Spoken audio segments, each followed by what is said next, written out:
नमस्कार दोस्तों, स्वागत है आपका मेरे चैनल कॉमिक्स लाइफ में। शुरू करते हैं मनोज कॉमिक्स की एक और मज़ेदार कॉमिक्स, हार जीत पार्ट 2।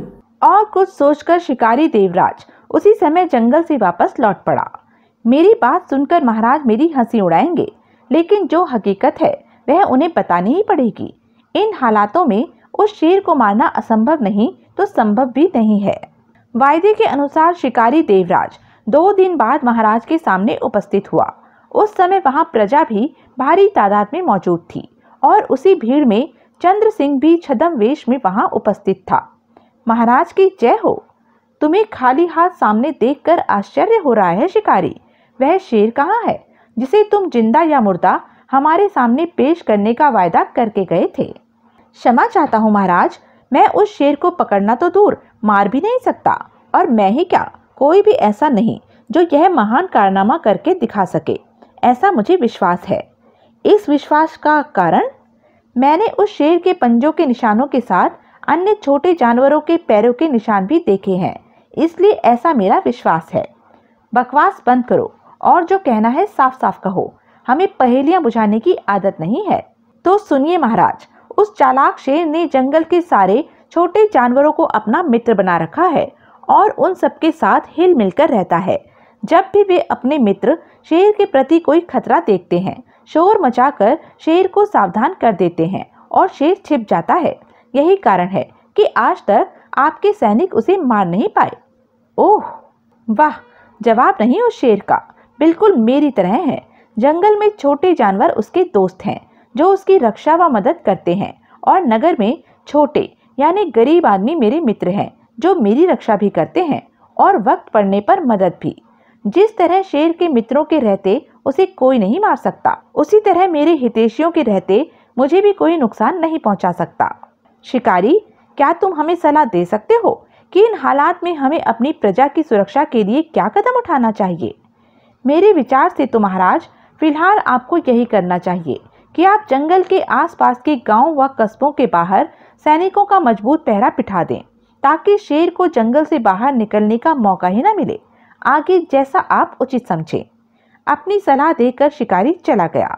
राजा को शिकारी की सलाह उचित लगी और उसने जंगल के बाहर सैनिकों की एक विशाल टुकड़ी पहरे पर बिठा दी। यही प्रबंध उसने चंद्र सिंह की लूटपाट रोकने के लिए नगर में भी किया। इस प्रबंध का प्रभाव अनुकूल पड़ा और प्रजा को दोनों मुसीबतों से अस्थायी रूप से छुटकारा मिल गया। लेकिन जंगल में रहने वाला आदमखोर शेर भूख से अधमरा सा हो गया। आज पूरे 7 दिन हो गए मुझे भूखे रहते। जंगल से बाहर निकलता हूँ तो मारा जाता हूँ, और जंगल में रहता हूँ तो कुछ दिनों बाद वैसे ही भूखों मरना पड़ेगा। उफ, क्या करूँ? अजीब मजबूरी है। जंगल के सारे छोटे जीव मेरे मित्र हैं, उन्हें भी अपना आहार नहीं बना सकता। नहीं, मैं भूखा नहीं मर सकता। मुझे जिंदा रहने के लिए दूसरे पशुओं को आहार बनाना ही होगा। दोस्ती भाईचारा गया भाड़ में। फिर मेरे मित्र कहलाने वाले जीव ही इस विपत्ति के समय कौन सी मेरी मदद कर रहे हैं? सभी अपने अपने में मस्त हैं। और शेर उसी समय उठकर बाहर की ओर चल पड़ा। भूख अब बर्दाश्त से बाहर होती जा रही है। जो पहले सामने दिखेगा उसी को धर दबोचूंगा, चाहे वह कभी मेरा परम भक्त या मित्र ही क्यों न रहा हो। शीघ्र ही। वाह, हिरन बिल्कुल सही वक्त पर दिखाई दिया। आज मैं इसी को अपना आहार बनाऊंगा। अरे सिंहराज, बहुत दिन बाद दिखाई पड़ रहे हैं, चलकर हालचाल पूछना चाहिए। कहो मित्र, कहाँ की सैर को जा रहे हो और इतने दिन कहाँ रहे? शिकार की तलाश में जा रहा हूँ, बहुत जोरों से भूख लगी है। अच्छा हुआ जो तुम आ गए, भगवान तुम्हारा भला करे। अब तुम्ही को खाकर मैं अपना पेट भरूंगा। वैसे भी मैं घर से यह निश्चय करके चला था कि जो मुझे सर्वप्रथम दिखाई देगा उसी को मैं अपना आहार बनाऊंगा। यह तुम क्या कह रहे हो मित्र? मैं तुम्हारा परम मित्र हूँ। एक अच्छा मित्र ही तो बुरे वक्त पर अपने मित्र के काम आता है। अतः आज तुम्ही अपनी जान देकर मेरी जान बचा लो। कहने के साथ ही, माफ करना मेरे प्रिय दोस्त, नहीं बचाओ। हिरन को बचाने तो कोई नहीं आया, लेकिन उसकी चीख एक खरगोश के कानों में अवश्य पड़ गई। जब वह वहां पहुंचा तो वहां का भयानक दृश्य देखकर उसके रोंगटे खड़े हो गए। हे ईश्वर, सिंहराज ने अपने परम मित्र को मार डाला। लगता है भूख ने सिंहराज की बुद्धि भ्रष्ट कर दी है और अब वह अपने साथियों को ही खाने के चक्कर में है। चलकर सबको सावधान कर देना चाहिए। और खरगोश ने उसी समय सभी छोटे जानवरों को सावधान करना शुरू कर दिया। क्या कहा? शेर ने हिरन को मार डाला? हाँ, और हो सकता है वह अपनी भूख मिटाने के लिए बारी बारी से हम सबको भी मार डाले। तुम सब अन्यों को भी सावधान कर दो कि वे शेर से मिलने की कभी कोशिश ना करें। ठीक है। जंगल की आग की तरह यह खबर सभी छोटे जानवरों में फैल गई और उन सब में आतंक व्याप्त हो गया। अब वे शेर को देखते ही भय से भाग खड़े होते। अरे अरे, ठहरो मित्रों, यह तुम मुझे देखते ही क्यों भाग खड़े हुए? मुझसे क्यों डरकर भाग रहे हो? रुकना नहीं, वह मक्कार हमें धोखे से मारना चाहता है। शेर की धूर्तता का सबको पता चल गया था, लेकिन फिर भी शेर किसी न किसी छोटे जानवर को नित्य अपना शिकार बना ही लेता। इधर नगर में आज 15 दिन हो गए हैं, मैं किसी को लूट नहीं पाया। इसके साथ ही मैं पैसे पैसे व दाने दाने को मोहताज हो गया हूँ। यदि यही हाल रहा तो मुझे भूख को मरने की नौबत आ जाएगी। समझ में नहीं आता कि क्या करूं और क्या नहीं। यदि नगर में जाकर लूटपाट करता हूं तो असंख्य सैनिक मेरे लिए घात लगाए बैठे हैं। वे मुझे देखते ही मौत के घाट उतार देंगे। और यदि यहीं हाथ पर हाथ धरे बैठा रहता हूं तो वैसे ही भूखा मरता हूं। अफसोस तो यह है कि जिन लोगों की मैंने मदद की वे भी इस मुसीबत के समय मेरी मदद नहीं कर रहे। ना तो कोई मेरा हाल चाल पूछने आता है, न कोई खाना देने। लगता है अब मुझे नगर में जाने का खतरा मोल न लेकर आसपास के गांव के उन्हीं लोगों को लूटना पड़ेगा जिनकी अब तक मैंने मदद की है। मजबूरी है, खुद को जिंदा रखने के लिए मुझे ऐसा करना ही पड़ेगा। फिर आसपास के गांव में सैनिकों का पहरा भी नहीं है, अतः मुझे कोई खतरा भी पेश नहीं आएगा। और उसी रात से चंद्र सिंह ने उन लोगों को लूटना आरंभ कर दिया जिनकी वह किसी समय मदद किया करता था। अपनी और अपने परिवार वालों की जिंदगी चाहते हो तो चुपचाप सारा कीमती सामान निकाल कर इस थैले में डाल दो। यह तुम क्या कर रहे हो चंद्र बेटे? जिनकी तुम मदद किया करते थे, जिनकी रक्षा करते थे, उन्हीं को लूटने लगे। यह तुम्हारे लिए अच्छा ना होगा। बकवास बंद कर सुअर, जैसा मैं कहता हूँ वैसा कर। आज मुझे धन की जरूरत आन पड़ी है, अतः तुम्हें मेरी मदद करनी चाहिए। ठीक है चंद्र बेटे, किसी ने सच ही कहा है, विनाश काले विपरीत बुद्धि। इस तरह कुछ ही दिनों में आसपास के गांव और कस्बों में चंद्र सिंह का आतंक छा गया। रक्षक भक्षक बन गया। भ्रष्ट अधिकारियों के साथ साथ गरीब भी चंद्र सिंह के जुल्मों का शिकार बनने लगे। चंद्र सिंह धन के साथ अन्न भी लूटता था। भागो भागो, डाकू चंद्र सिंह आ गया। इसी तरह कुछ दिन बीते होंगे कि एक दिन महाराज की जय हो। अरे शिकारी, तुम कहो आज अचानक कैसे आना हुआ? महाराज, मैं आपके लिए एक अच्छी खबर लाया हूँ। जिस आदमखोर शेर ने 1 माह पहले आपके राज्य में बहुत आतंक फैलाया हुआ था, उसे मैं अब मार सकता हूँ। ओह, लेकिन इस बदलाव का कारण? पहले तो तुम कहकर गए थे कि उस शेर को कोई नहीं मार सकता क्योंकि जंगल के सभी छोटे जानवर उसके अभिन्न मित्र हैं। वह मैंने ठीक ही कहा था महाराज, लेकिन अब हालात भिन्न हैं। शेर ने उन सभी मित्रों को अपना दुश्मन बना लिया है। अभी कल ही मैं जंगल में गया था। वहां मुझे कुछ जानवरों की ऐसी लाशें दिखाई दी जो शेर द्वारा खाई गई हैं। शायद उस शेर ने भूख न सह पाने के कारण ही अपने मित्रों को खाना आरंभ कर दिया है। लेकिन यह जरूरी तो नहीं कि उन जानवरों को उसी शेर ने मारा होगा। हो सकता है उन्हें किसी अन्य शेर ने अपना आहार बनाया हो। महाराज, उस जंगल में अब सिवाय उस आदमखोर शेर के और कोई शेर नहीं बचा है क्योंकि सारे शेरों को आपके सैनिक पहले ही मार चुके हैं। ओह, यानी तुम यह कहना चाहते हो कि अब सभी छोटे जानवर शेर की मदद नहीं करेंगे बल्कि उल्टे शेर के आगमन की शिकारियों को सूचना देंगे। बिल्कुल महाराज, इसीलिए मैं आपको सूचना देने आया हूँ। तभी दुहाई हो महाराज, दुहाई हो। ओह, अब ये लोग किस बात की गुहार करने आए हैं? महाराज, कृपया हमारे जान माल की रक्षा कीजिए। काला आदमी ने अब हम गरीब लोगों का भी जीना हराम कर दिया है। अमीरों पर बस नहीं चला तो उसने अब हम गरीबों को लूटना आरंभ कर दिया है। खामोश रहो, तुम लोगों की शय से ही तो वह खूंखार इंसान अब तक हमारे हाथों बचता रहा है।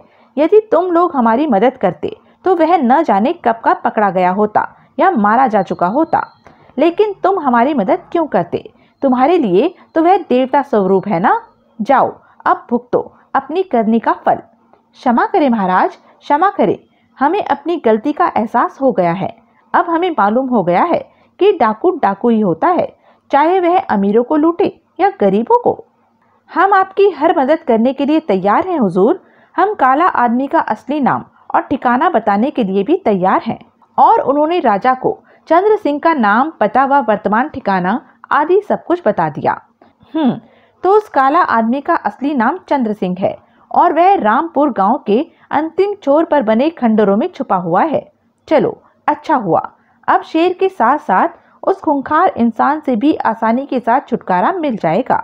अगले ही पल, शिकारी, हम तुम्हें आज्ञा देते हैं, जिस तरह भी संभव हो उस आदमखोर शेर को जल्द से जल्द जिंदा या मुर्दा हमारे सामने पेश करो। इस कार्य में तुम हमारे सैनिकों से भी मदद ले सकते हो। हम उन्हें अभी आदेश भिजवा देते हैं। जो आज्ञा महाराज। और महामंत्री जी, आप इसी समय सैनिकों को लेकर रामपुर गांव के खंडर में पहुंचिए और हर अवस्था में चंद्र सिंह को जिंदा या मुर्दा हमारे दरबार में पेश कीजिए। हम इन दोनों मुसीबतों से जल्द छुटकारा पाने के लिए बेताब हैं। जैसी आज्ञा महाराज। मारे गए। इसके साथ ही राजा ने दरबार बर्खास्त कर दिया। अन्य लोगों के साथ झुमरू भी, जो कि उस समय दरबार में ही मौजूद था, तेजी के साथ बाहर की ओर लपका। चंद्र भैया की जान खतरे में है, जल्दी से जाकर उसे सूचित करूं। राजमहल से बाहर निकलकर झुमरू झटपट अपने घोड़े पर सवार हुआ और रामपुर गांव के अंतिम छोर पर बने खंडरों की ओर चल पड़ा। पता नहीं अब उसके साथ कैसी बीतेगी, लेकिन यह मुसीबत मोल भी तो उसी ने ली है। कुछ देर बाद, गजब हो गया चंद्र भैया, गजब हो गया। ओह, लगता है कोई बुरी खबर लाया है। क्या बात है झुमरू, तुम बहुत घबराए हुए लगते हो। बात ही ऐसी है चंद्र भैया, उधर उस आदमखोर शेर की मौत की तैयारी हो रही है और इधर तुम्हारी। कहकर झुमरू ने राज दरबार में जो कुछ सुना व देखा था वह सब चंद्र सिंह को कह सुनाया। सब कुछ सुनकर चंद्र सिंह बुरी तरह चिंतित हो उठा। उफ, अब मुझे क्या करना चाहिए झुमरू? सोचने विचारने में समय मत गवाओ भैया, मेरी मानो तो तुरंत यहाँ से भाग जाओ। सैनिक कभी भी यहाँ पहुँच सकते हैं, फिर तुम किसी भी हालत में नहीं बच पाओगे। तुम ठीक कहते हो। तुम्हारा बहुत बहुत धन्यवाद झुमरू, जो इस विपत्ति में भी तुमने मेरा साथ दिया। तुम जाओ, मैं भी कहीं सिर छिपाने की जगह ढूंढता हूँ। मेरी चिंता मत करो भैया, तुम जल्दी से यहाँ से निकल जाओ। फिर खंडर से बाहर निकलकर चंद्र सिंह के साथ साथ झुमरू भी अपने घोड़े पर सवार हुआ और दोनों ने अपने अपने घोड़े एक दूसरे के विपरीत दौड़ा दिए। अब तो जंगल में ही मुझे पनाह मिल सकती है, उधर ही चलना चाहिए। काफी देर तक लगातार घोड़ा दौड़ाते रहने के पश्चात चंद्र सिंह जंगल के बाहर पहरे पर तैनात सैनिकों को किसी तरह चकमा देकर जंगल के भीतर पहुंचने में सफल हो गया। यहाँ तो मैं सुरक्षित पहुंच गया, लेकिन इस भयानक जंगल में बिना भोजन पानी के कब तक जिंदा रहूंगा? फिर एक तरफ हर समय राजा के सैनिकों का भय बना रहेगा, तो दूसरी तरफ हर पल हर घड़ी हिंसक जंगली जानवरों का खौफ। उफ, करूं तो क्या करूं? तभी ची ची ची, अरे ये जानवर भयभीत होकर कहाँ भाग रहे हैं और पक्षी इतनी बुरी तरह शोर क्यों मचा रहे हैं? ओह, ध्यान आया, उस शिकारी ने दरबार में कहा था कि ऐसा तभी होता है जब छोटे जानवरों को किसी बड़े जानवर से अपने प्राणों का खतरा होता है। तो क्या वही आदमखोर शेर इनके पीछे पड़ा है? जरूर यही बात होगी। मुझे जल्दी से किसी पेड़ पर चढ़ जाना चाहिए। हो सकता है इन जानवरों का पीछा करता हुआ शेर यहीं से गुजरे। और चंद्र सिंह अपने घोड़े को पास के एक पेड़ से बांधकर उसके सामने वाले एक दूसरे पेड़ पर चढ़ गया। तभी उसके दिमाग में एक विचार कौंधा। चंद्र सिंह, क्यों न तुम ही उस आदमखोर को मार दो। हो सकता है महाराज प्रसन्न होकर तुम्हारा कसूर माफ कर दें या तुम्हारे किए की सजा कम कर दें। विचार बुरा नहीं, अपने प्राण बचाने के लिए मुझे आदमखोर शेर की जान लेनी ही होगी, वरना। तभी ओह, वह रहा आदमखोर शेर, और वह शायद अब सब जानवरों का पीछा छोड़ मेरे घोड़े को खाने की सोच रहा है। और चंद्र सिंह ने बिना एक पल भी गवाए अपना भाला पूरी ताकत से शेर पर खींच मारा। उसका निशाना अचूक था। वो मारा। शेर का काम तमाम हुआ। अब नीचे उतरकर इसके शव को लेकर महाराज के पास पहुंचना चाहिए, फिर जो होगा देखा जाएगा। लेकिन जैसे ही वह पेड़ से नीचे उतरकर शेर के शव की ओर बढ़ा, अरे वह देखो, उस व्यक्ति ने शायद उस आदमखोर शेर को मार दिया है। चलो पता करें कि वह कौन है। ओह, सैनिक भी उस शिकारी के साथ आ पहुंचे। चलो, मेरा काम और आसान हो गया। चंद्र सिंह के निकट पहुंचते ही सैनिक चंद्र सिंह को पहचान गए। अरे, यह तो डाकू चंद्र सिंह है, जिसने प्रजा का जीना हराम कर रखा है। गिरफ्तार कर लो इसे। चंद्र सिंह को तुरंत गिरफ्तार कर लिया गया और सैनिक शेर के शव तथा चंद्र सिंह के साथ राजमहल की ओर चल पड़े। आज महाराज अपने दोनों सिरदर्दों को सामने देखकर प्रसन्न हो उठेंगे और हमें खूब इनाम देंगे। और राजा ब्रह्मदेव वास्तव में आदमखोर शेर को अपने सामने मृत देखकर प्रसन्न हो उठे। वाह, आदमखोर शेर मारा गया। चलो, हमारी एक सरदर्दी तो खत्म हुई। लेकिन यह व्यक्ति कौन है? क्या इसी बहादुर ने इस खतरनाक शेर को मारा है? हाँ महाराज, यह ठीक है कि इसी व्यक्ति ने इस आदमखोर शेर को मारा है, लेकिन यह बहादुर कोई अच्छा इंसान नहीं, बल्कि खतरनाक डाकू चंद्र सिंह है। क्या? राजा कुछ क्षणों तक तो अवाक सा खड़ा रहा, फिर बोला, क्यों नौजवान, क्या हमारे सैनिक ठीक कह रहे हैं? क्या तुम ही डाकू चंद्र सिंह हो, जो काला आदमी के नाम से पूरे नगर में कुख्यात है? हाँ महाराज।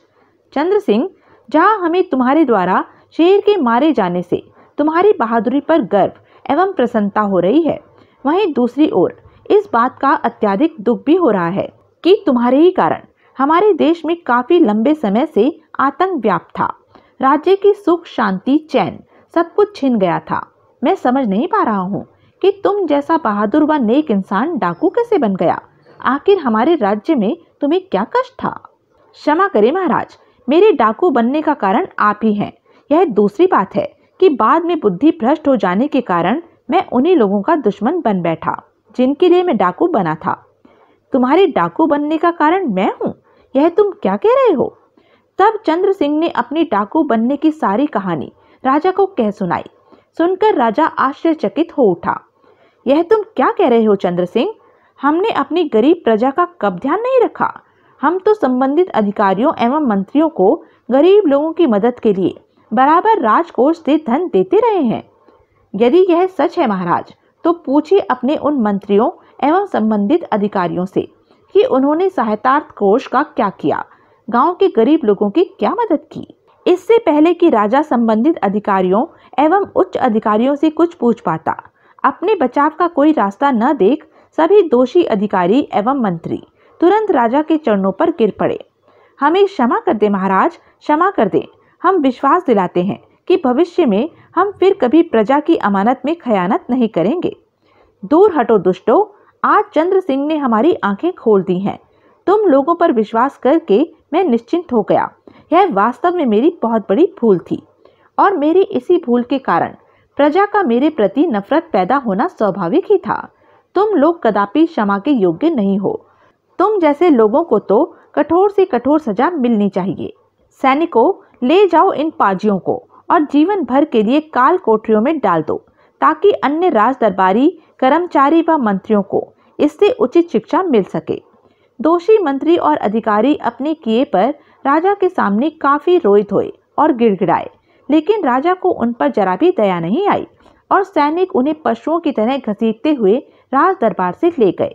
जब सैनिक दोषी अधिकारियों को लेकर राज दरबार से बाहर चले गए, चंद्र सिंह, हालांकि डाकू बनकर हमारे विरुद्ध तुम्हारा आवाज उठाने का ढंग बिल्कुल भी न्यायपूर्ण व उचित नहीं था, लेकिन फिर भी गरीब प्रजा के प्रति तुम्हारा स्नेह एवं प्यार देखकर तुम हमें प्रजा के हितैषी, नेक और अच्छे इंसान लगे।